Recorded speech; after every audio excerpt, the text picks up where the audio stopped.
寒假期间，台北有亲子共学空间举办台陆营队，吸引真侪家长替囡仔报名，讲要学台语。这营队有照囡仔的程度分做初阶班、甲进阶班，带囡仔对声谱、韵母到声调3天的时间，用机体较佚佗的方式记起来。营队老师就表示讲，事实上这台语家长大家拢真用心，真侪囡仔来上课，真紧就熟手啊。第4条是咯。学生认真听老师讲题目，甲听到的台语声调写落来，正确率也阁不止啊悬。这些台语家庭的家长为着要互囡仔伫寒假期间通甲其他囡仔做伴，同齐讲台语学台语。台北嘅乐通亲子共学空间有办营队，分做初阶甲进阶班。台语拼音已经学甲熟手的囡仔，就通进一步上进阶班，甲拼音甲声调练好熟。老师嘛运用活泼的肢体动作，帮助囡仔记台语声调。第1条是徛伫顶。第7条是平平，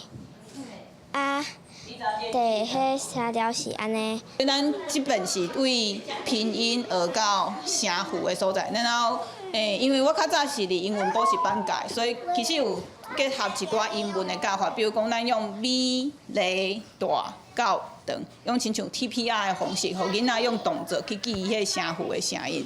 主办单位指出，活动自去年10月就开放报名，无到10点钟就满额，陆陆续续各有加开课程。落尾伫寒假拢总办4梯，有50多个囡仔参加，对4岁到10岁的囡仔拢有。上远有对桃园新竹来，甚至有对日本专工登来台湾参加。